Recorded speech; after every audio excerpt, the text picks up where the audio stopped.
Ladies and gentlemen, please welcome Luke Black, the chairman of the LGBTQ+ Conservatives.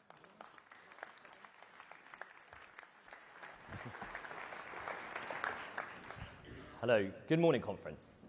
Politics is many things. Of course, it's about delivery, it's about policies, ideas, and philosophy. But it's also about moments in time too. And 12 years ago, a moment in time took place in a room not too dissimilar from this. It was a moment that a Conservative Prime Minister, David Cameron, said that he supported same-sex marriage. And he supported it not in spite of being a Conservative, but because he was a Conservative. It was a moment for our party. It showed to the United Kingdom what a modern Conservative party could offer then. And what an offer. An offer that it didn't actually matter who you were or who you loved. You too could weave yourself into society as much as anybody else and build your family with the person that you loved. And that's an offer that over 40,000 people have taken up since the Same-Sex Marriage Act came into law. But it was a moment for me. My name is Luke Black and I'm the chairman of the LGBT+ Conservatives. We are the wing for gay, lesbian, trans and bisexual Conservatives. I joined this party when I was 14, but when I stood outside this room 12 years ago, listening to that speech and watching David Cameron speak on the television screens, it was transformational for me. A life that I never thought that I would live suddenly became a possibility, and that was a married life, having the opportunity to stand in front of all of my friends and family and making the commitment to my boyfriend Jake and saying, yes, yes, I do. And that life was made possible by a modern, compassionate Conservative party. So being here, it's special, not just for me, but because of everything that has happened since then and could continue to happen if we stay on the path that we've been on for the last 13 years and elect Rishi Sunak and the Conservative Party for a 5th term. It's special because since that moment here in 2011, this government has continued to deliver for gay, lesbian, trans and bisexual people. It's more than just same-sex marriage. In 2020, it was a Conservative government that implemented mandatory LGBT+ education in schools so that children learn about people like me, a policy we should robustly defend. It rolled out one of the largest national rollouts of PrEP in the world, a drug that has truly been vital in the fight against HIV and should be expanded so that it can do even more. It funded the first and subsequent HIV testing weeks, years of campaigning to fight unfair stigma towards those with HIV and towards testing. It was a Conservative government that implemented the Veterans Review and apologised for the first time to all of the gay, lesbian, trans and bisexual veterans that were treated appallingly before the ban on their service was lifted. We were the first country to hit the 1990 UN AIDS target, not once but twice, in 2018 and 2021. And it was this party that elected in 2019 the most openly LGBT+ MPs for any party, not just here in the United Kingdom, but in any national legislature for the rest of Europe. So whilst Labour and their leaders like Sadiq Khan think they can win my vote by putting a pride flag on a bus, I say this. This is the party that has focused on what matters to people. This is the party that has focused on how to make people's lives better. We've shown that we can deliver for LGBT+ people in the past, and I hope that we can continue to do so in the future. It is a real pleasure to open the conference session this morning for you all, and it is also a real pleasure to welcome our first guest onto the stage. That is the Secretary of State for Health and Social Care, Mr. Steve Barclay, MP.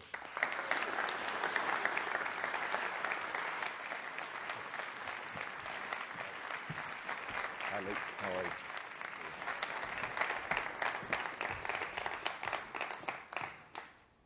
Thank you, Luke. As Health and Social Care Secretary, what drives me is getting people the care they need more quickly, boosting capacity, expanding our workforce, and embracing technology that will help them tackle waiting lists. But today, I also want to tell you about the long-term decisions that we are taking to support the NHS, to give patients more control and choice, and to take on those like the militant union leaders and Labour MPs supporting them on the picket line, who want to block these changes. We're taking immediate action to tackle challenges in the NHS and in social care, putting 800 new ambulances on the road, delivering 5,000 permanent hospital beds, and creating 10,000 hospital-at-home places for patients to receive care in their own home. And we're making the biggest ever increase in social care funding with a record uplift in the autumn statement last year. But conference, as Conservatives, what matters to me most is not inputs, it is the outcomes for patients. And we're making significant progress with the help of new technology. Take strokes. We are using AI to speed up brain scans, meaning thousands of patients have fully recovered who may not have. And by the end of the year, this technology will be available in all stroke units in England. And we're also upgrading the NHS to offer patients a choice of up to 5 different healthcare providers, including independent providers, following a GP referral, which the Patients Association say can reduce waits by up to 3 months.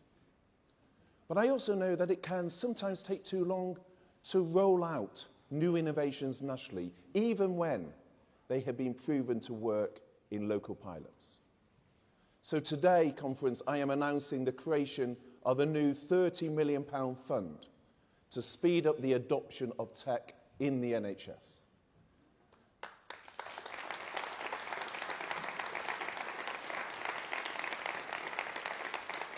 This will enable clinicians to adopt proven technology that can improve patient care. And these could include new tools to detect cancer sooner, to help people receive treatment in their own home, or increase productivity to tackle waiting lists. Projects will be delivered in this financial year, getting benefits to patients as quickly as possible. We're focused on getting the very latest technology into the hands of doctors and nurses so they can benefit you when you need it. And that's the mission I share with my fantastic ministerial team, with Will Quince, Helen Wakely, Neil O'Brien, Maria Caulfield and Laura Markham, all supported by our brilliant PPSs Gareth Bacon and Duncan Baker, and our fabulous whips Faye Jones and Lord Evans.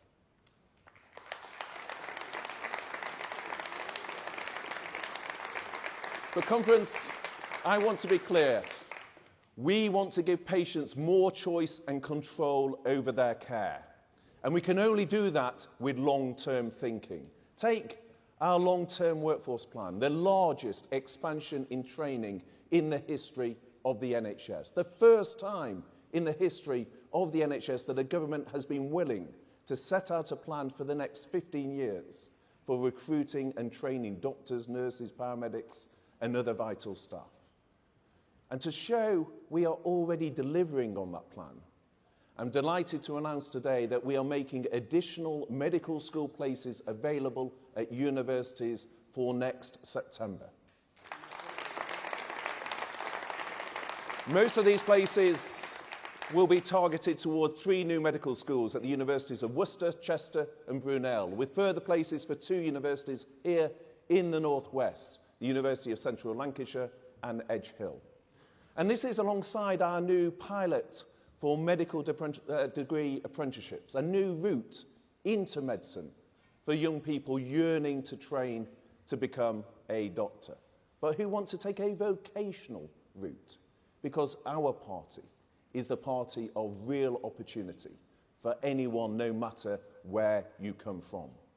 And our conference, our plan, is not just about more staff.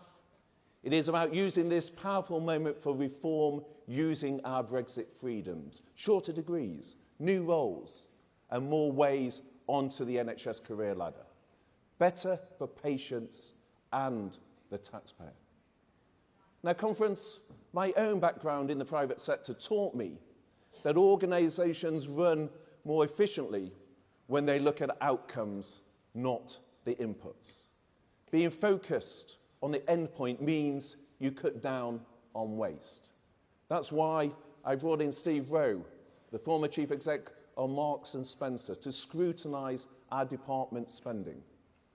With a budget of £190 billion, there's always opportunities to get more resource from the back room to the front line.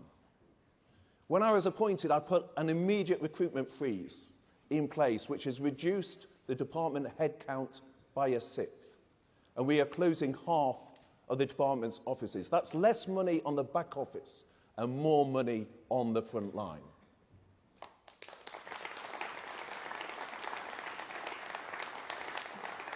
Now, to deliver the long-term change the NHS needs, we need a relentless focus on patient outcomes. And that means prioritising frontline resources. It does not mean spending huge sums of taxpayers' money on diversity consultants or hiring bloated internal diversity and inclusion teams. And it does not mean ignoring patient voices, especially women's voices, when it comes to the importance of biological sex in healthcare. If we do not get this right now, the long-term consequences could be very serious for the protection of women and future generations. And conference, I know as Conservatives, we know what a woman is. And I know the vast majority of NHS staff and patients do too. That is why I ordered a reversal of unacceptable changes to the NHS website that erased references to women for conditions such as cervical cancer and stopped the NHS ordering staff to declare pronouns to each new patient. And that is why today I am going further by announcing that we will change the NHS constitution following a consultation later this year to make sure we respect the privacy, dignity and safety of all patients, recognise the importance of different biological needs and protect the rights of women.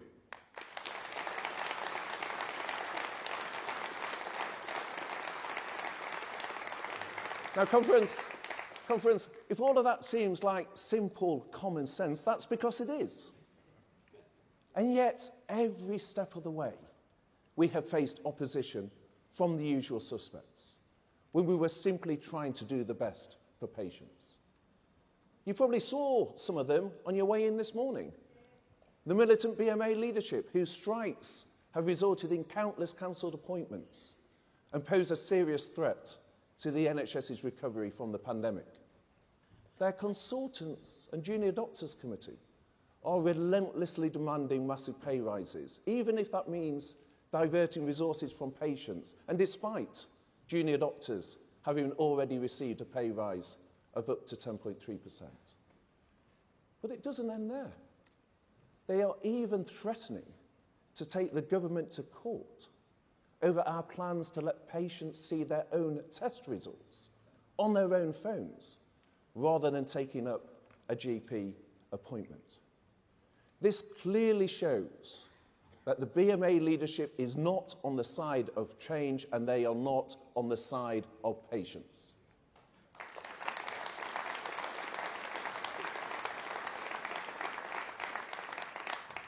And then there's Labour. Keir Starmer's MPs continue to join the BMA on the picket line. You only have to look at Starmer's own plans for the NHS to see that Labour will always bottle it and take the easy way out.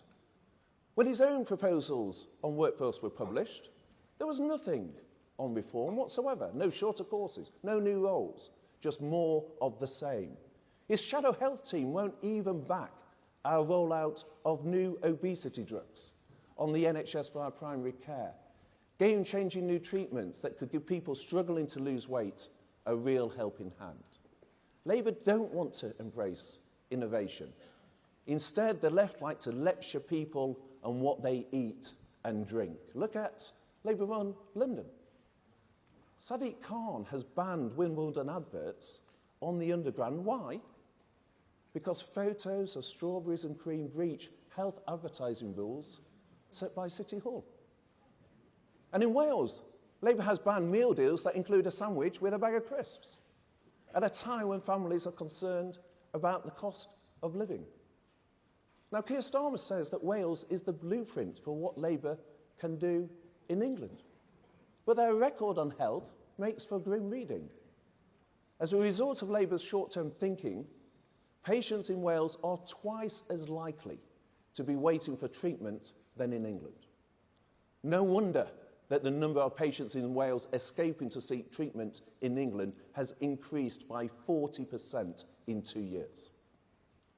So the next time you hear Labour telling people that they have easy answers to the challenges our health system faces, remind them that Labour is letting people down in Wales.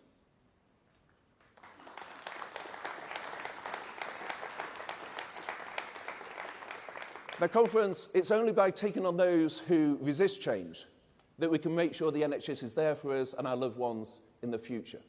So let's stand up to militant BMA leadership that does not accept the need for reform. Let's challenge the ideologues who silence the voice of women. And let's be very clear that we won't take lectures from a Labour Party that has utterly failed patients in Wales. Conference, we will achieve it by coming together as Conservatives, showing our values, our vision, our drive will deliver an NHS that gives people more choice, more control, and above all, puts patients first. Thanks very much.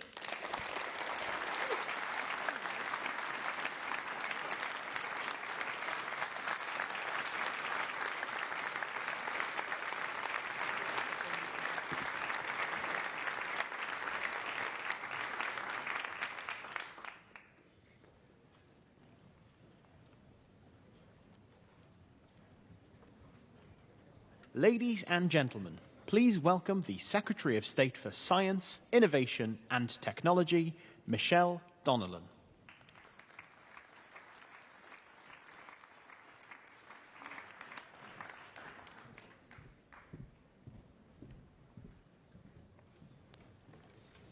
Thank you, Conference. It's an honour to be here speaking as the UK's first ever Secretary of State for Science, Innovation and Technology, the department that is working with industry and research to create the opportunities of tomorrow. I want to start by thanking my amazing ministerial team, our ever-zestful science superpower George Freeman, the tireless tech titan Paul Scully, the Baron of Broadband John Whittingdale, and our in-house entrepreneur Viscount Camrose, and of course, my brilliant PPS, Paul Bristow.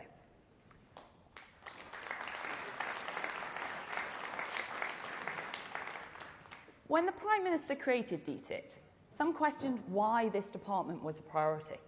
But they weren't saying that when our tech sector, worth over $1 trillion, was under threat in February. When the UK arm of Silicon Valley stood on the brink of collapse, putting thousands of British tech businesses and jobs in danger. But in the space of just 3 days, my department helped secure the sale of the bank, saving those businesses, protecting those jobs. And Conference, we've continued to prove them wrong. We're utilising science, technology and innovation to help us all live longer, healthier, easier, happier lives with the people that we love. In the last 8 months, over 2 million homes have been connected to gigabit broadband. By the time I finish this speech, 70 more will have.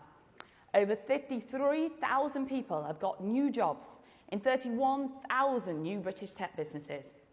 And we've agreed a bespoke new deal to join Horizon. And we will protect 14 million children because of the online safety bill. But these aren't the only changes that have happened.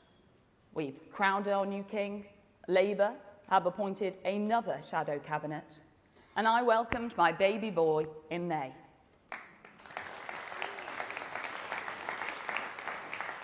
And yes, there's been plenty of late-night tantrums, incoherent screaming, and dummies being thrown out of the pram, but I'm told that this perfectly is normal behaviour from a Labour shadow cabinet. Now they've flip-flopped on everything from the EU to schools to housing to ULEZ, in contrast with your Conservative government making long-term decisions for a brighter future. And we have an opportunity to make this Britain's great tech century. As Conservatives, our job is to make sure that this transformation remains a positive one for the British people, improving all of our lives. Let's not forget, It was British inventors who gave us the telephone, the television, the jet engine, antibiotics, the World Wide Web, the first vaccine, the list goes on. But for too long, Britain has been a challenger nation to the US and China. We've seen too many of our great British ideas sold off to help foreign companies, rather than grow our jobs here in the UK. But conference, we have a plan. By the end of this decade, Britain will become a science and technology superpower.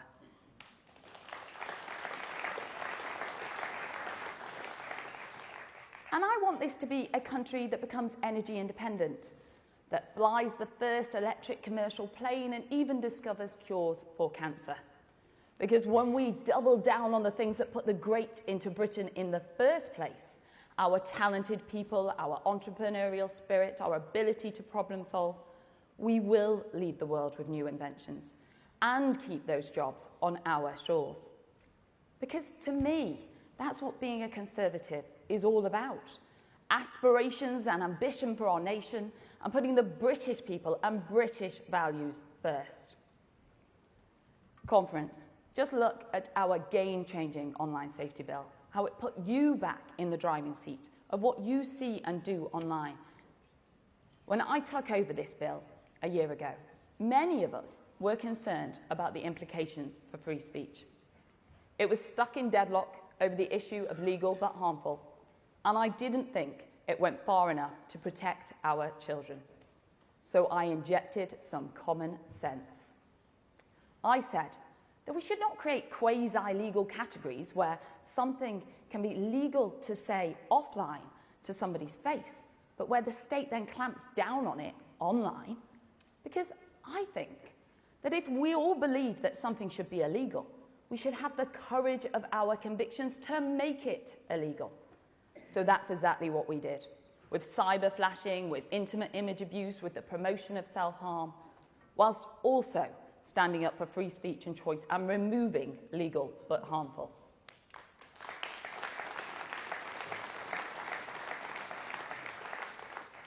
Illegal content should go, yes. Companies should stick to their own terms and conditions, yes, and not treat different parts of society differently. But fundamentally, I believe adults should have more choice over what they see, not the state, and not tech executives thousands of miles away, because we are the party of free speech, and we should stay that way.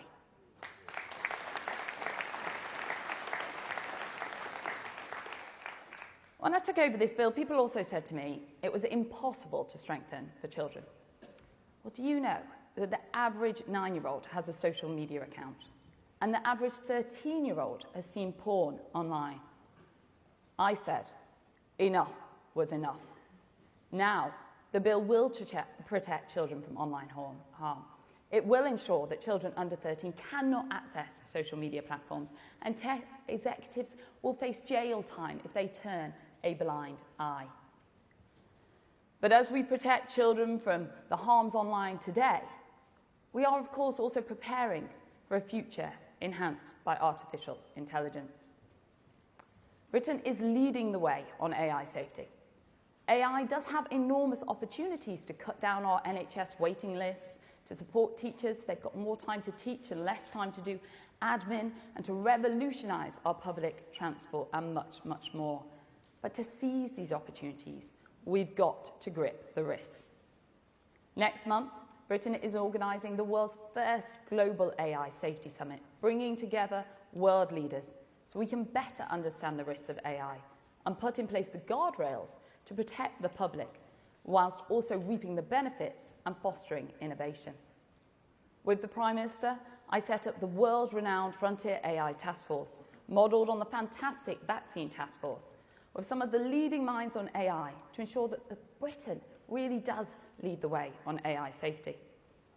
Because the stakes are just too high and the technology is developing too fast for us not to act. Conference, I believe we should be proactive, not reactive. I believe that we are at the crossroads in human history, and to turn the other way really would be a monumental missed opportunity for mankind. Already, AI is being used to detect breast cancer earlier. The capability exists to prevent over 90% of road collisions, and it's being used to detect heart disease 39 times faster. And that's just to name a few examples. The opportunities in the future really are limitless, but we won't be able to make them a reality unless we have the skills, and then we can truly seize these opportunities. To ensure that the next generation of the world's AI entrepreneurs are Britain's best and brightest, I am today announcing an £8 million increase to the number of AI scholarships that we are funding, giving 800 more people the opportunity to excel in AI and cementing our place as leading the global conversation on AI safety.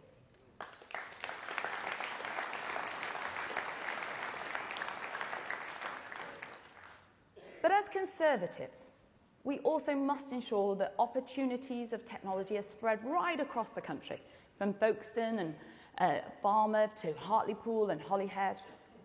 Why shouldn't an entrepreneur in a rural community be able to start a new business from home? Why shouldn't British farmers be able to use state-of-the-art agri-tech and have fast, stable internet connections to sell more produce to customers online? Well, we believe they should have these opportunities, and I am today taking action to ensure that they do. I am announcing that in the coming months, we will be giving access to the very, very hard-to-reach rural homes and businesses to get state-of-the-art satellite broadband to unlock the potential in these rural areas. And I'm also announcing a new £60 million regional innovation fund, a cash injection that will be felt almost immediately. We will back our world-class universities to support local businesses, to grow local economies and support opportunities across our country. Right here in the North West, almost £9 million will deliver new jobs, faster growth and real benefits for local communities. And we will be increasing our overall investment in Great British research and development to 20 billion next year. This is record-breaking funding. We are backing British scientists, backing British businesses and driving investment into all corners of our United Kingdom. This investment will open the door to the opportunities of tomorrow.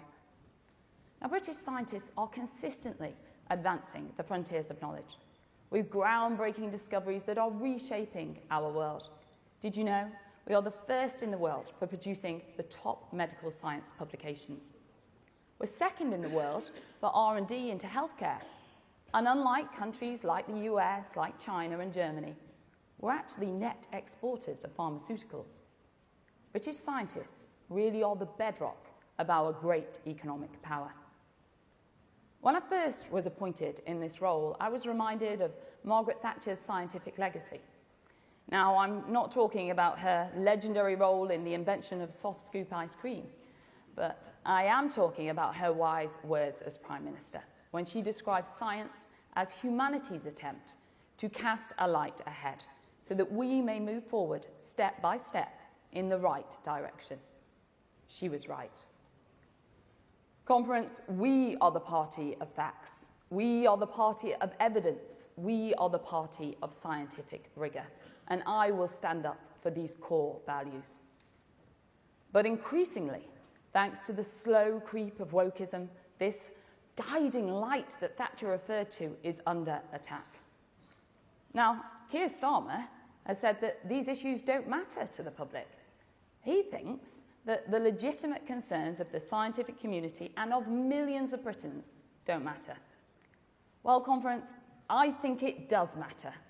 I think it matters when scientists are told by university bureaucrats that they cannot ask legitimate research questions about biological sex. And I think it matters when Scotland's Chief of Stats issues guidance stating that data on sex can only be collected in exceptional circumstances. And I think it matters when the ONS has to be taken to the High Court because its census guidance says it's possible to change your biological sex. I think it matters that in 2021, Police Scotland announced that a male rapist who self-identifies as a woman will then be recorded statistically as a female rapist by the police. Now, any credible scientist will tell you that gender and sex are two different things. To suggest otherwise is not only scientifically illiterate, it actually damages scientific research and statistics in everything from population studies to medicine to sport. And unlike Comrade Keir, we will not sit idly by and watch an intolerant few stifle the light of science that lead us in the right direction. So today, conference, I am launching a review into the use of sex and gender questions in scientific research and statistics, including in public bodies. It will produce robust guidance within 6 months, conducted by Professor Alice Sullivan of UCL, who will report to my department and also to Cabinet Office. The review will leave no stone unturned in the effort to protect scientific integrity and to let our world-class scientific community accurately get on with their jobs.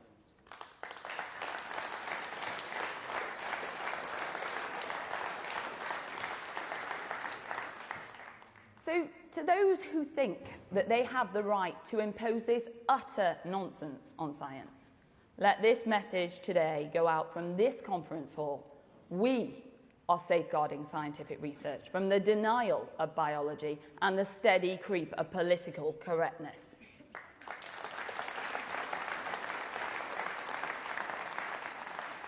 We are making a stand before it suffocates Britain's very identity and our values entirely. This is why we are depoliticising science, because science really is the most extraordinary force for good, from curing disease to growing our food. And we've got to keep it that way. Science must be based on facts. Now, finally, conference, delivery and outcomes are my focus. Last month, I announced a bold new deal to join Horizon, the world's biggest scientific collaboration. During the negotiations, Labour called on us to take the very first deal we were offered. They told us, bite the EU's hand off. Little Britain couldn't get a better deal. They talked our country down just to score quick political wins. And what did we do? We got an even better deal.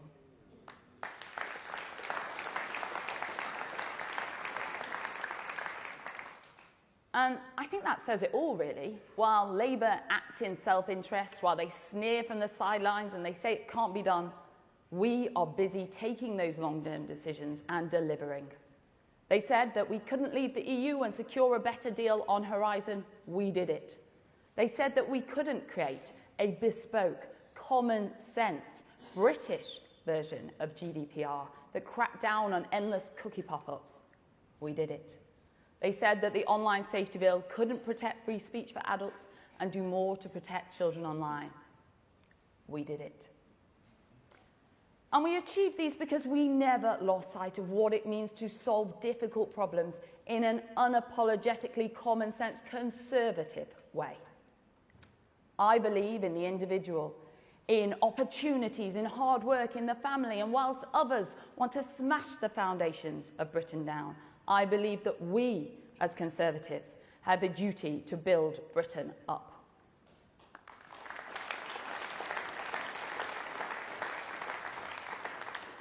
Now, that's what my department is all about, and that's what this government is all about. Consistency in our values, long-term commitment to opportunity, driving us forward for a better today and for our children's tomorrow.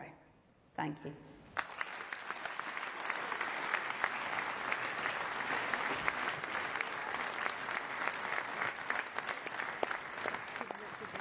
Ladies and gentlemen, please welcome the Secretary of State for Levelling Up, Housing and Communities, Michael Gove.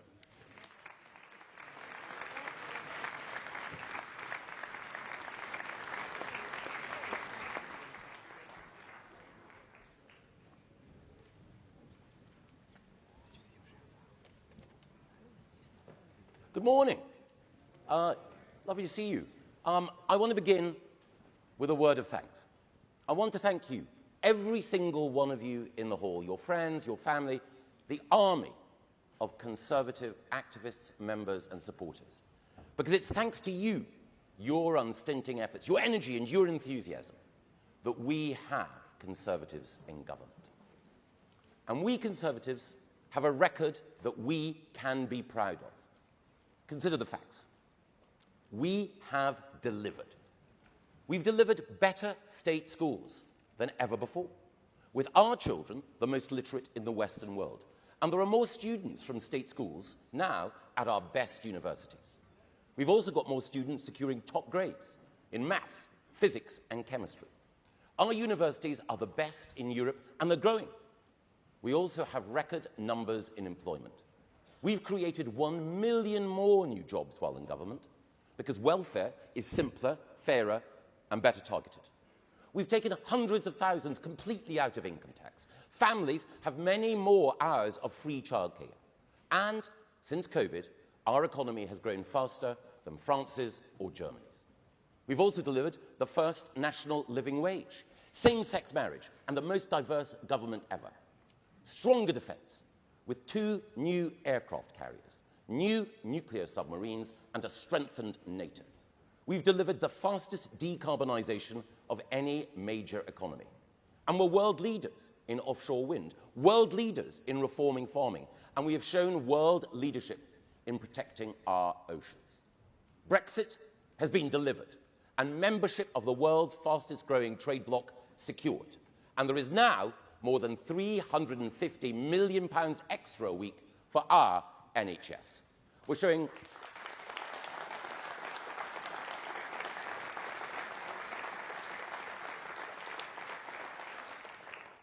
promise made, promise delivered. And we're showing world leadership in life sciences, in AI and in gene technology. We've delivered a points-based migration system. Crime is down, the union has been strengthened, devolution has been delivered in England, and nationalism is in retreat in Scotland. We delivered the fastest vaccine rollout in the world. We've been Ukraine's strongest supporter against the evil of Putin's regime. And we are every nation's indispensable partner in fighting for freedom, democracy, and a better world.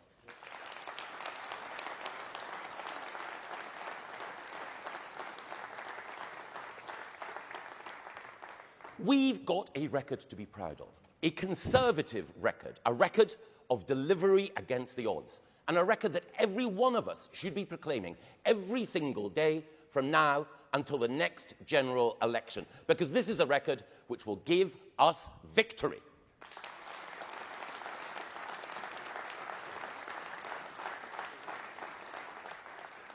And we will take the fight to the Labour Party, the party of Jeremy Corbyn and his self-proclaimed friend, Sir Keir Starmer.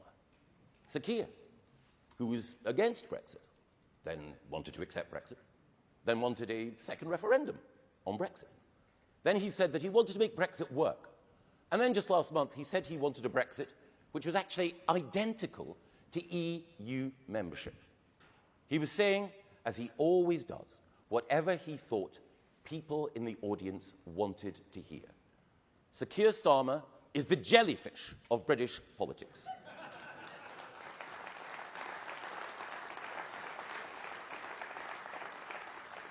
He's transparent, spineless, and swept along by the tide.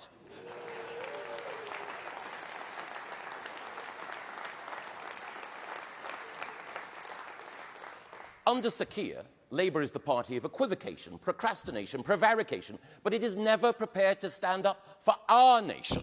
It is the party of high unemployment, higher taxes, and always the highest debt and deficits. It's the party of low ambition, lower standards in our schools, and always the line of least resistance in the face of left-wing pressure groups at home and threats abroad.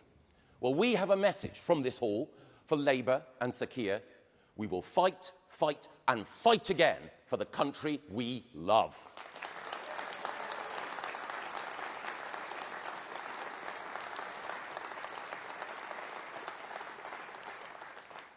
And there is so much to love about our country.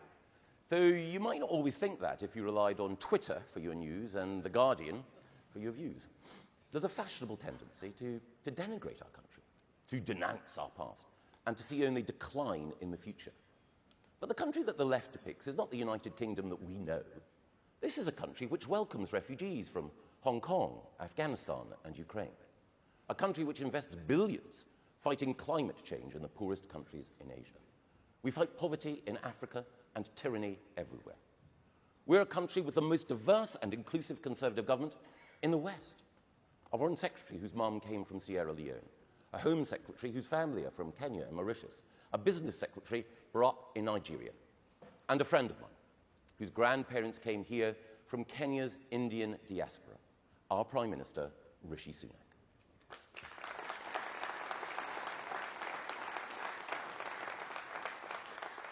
Rishi is an inspiration to so many, and he is an example of what our open, generous, great nation stands for.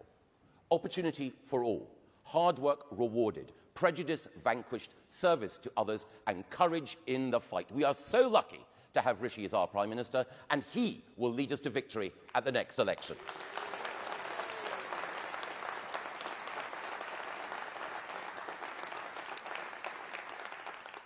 For while we've achieved so much together, there is still much more to do. And I'm blessed that in that endeavour I have a superb team of ministers and officials alongside me. Rachel McLean, reforming the planning system, fighting for more homes, standing up for small businesses. Lee Rowley, delivering more funding for local government and stopping the Lib Dem nonsense of a 4-day week delivering poorer public services.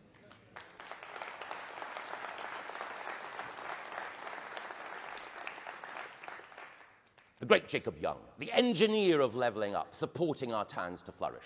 Felicity Buchan, tackling anti-Semitism with our bill to end the stigmatisation of the world's only Jewish state by the far left, and our heroine in the Lords, the wonderful Jane Scott, a champion for the council tenants who've been let down by Labour local authorities. Can we thank them all?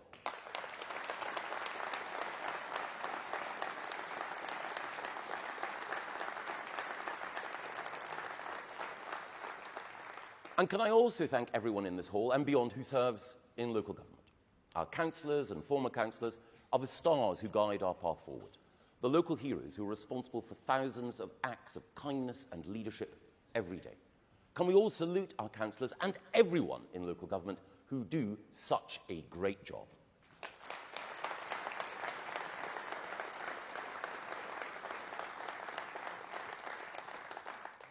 Our councillors remind us that we win as a team. And as a team, we have so much more to do. We need to ensure that every family has a safe, decent, warm home. We need to ensure that many more young people can have a home of their own. And we're on track to deliver 1 million new homes in this Parliament. But we need many more. And our long-term plan for housing will deliver the attractive, affordable new homes that we need. We'll build in the hearts of towns and cities and on brownfield land, because that cuts commuting times, it helps revitalise high streets, and it protects the green belt. We will ensure that our new homes are energy efficient, zero carbon ready, and built to the highest aesthetic standards. Because we're not just the party of opportunity and ownership, we're the party of beauty and nature. And that is why we will resist the proposals of the Labour Party, and now the Lib Dems too, to build all over the green belt and to destroy precious natural habitats. Labour must not be allowed to take our fields, meadows and forests away from our children, and we will stop them.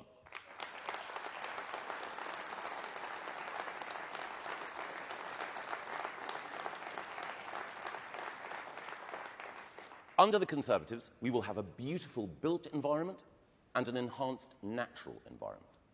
And by investing and building in our cities and towns, we will power the regeneration of communities let down by Labour in the past. Across the north of England, across the Midlands, across the whole of our United Kingdom, it's Conservatives who are levelling up, bringing high-quality jobs and high-tech companies to communities which were neglected by the left. In Redcar, it's a Conservative mayor, Ben Houchin, who's bringing 4,000 new jobs to Teesworks. In Walsall, it is a Conservative mayor, Andy Street, bringing new homes and new green jobs. In Blackpool, it's Conservatives who've secured millions of pounds for a new town centre, new college places and new hope. And we're also working in Mansfield, in Worksop, in Wednesbury, in Lee, in Grimsby, in Accrington, in Dudley, in Ashfield, in towns across our country which are the backbone of Britain, to bring new jobs, new opportunities, a new hope.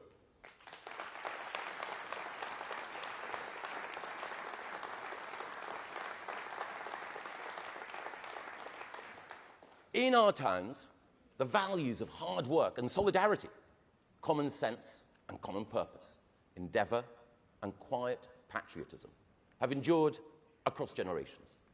But our towns have been overlooked and undervalued by Labour, denied the support they need, denied the action against anti-social behaviour that they have demanded, denied the investment that they deserve.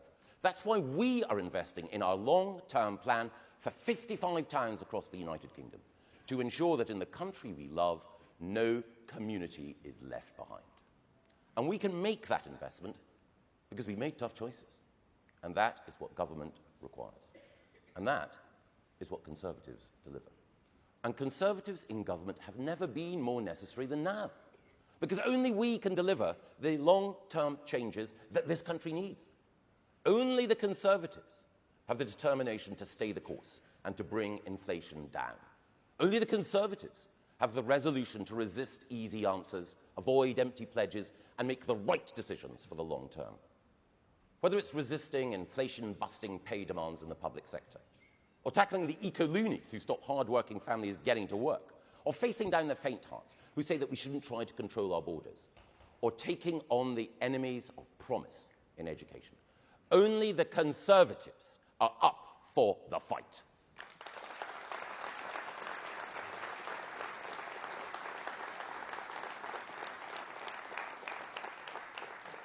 We're the party that fought in the past to bring positive change, that fought to clear slums over a century ago, that fought to lay the foundations of the welfare state 90 years ago, that fought fascism, communism and tyranny throughout the 20th century, that fought the culture of managed decline, low expectations and bureaucratic sloth that held us back in the 70s.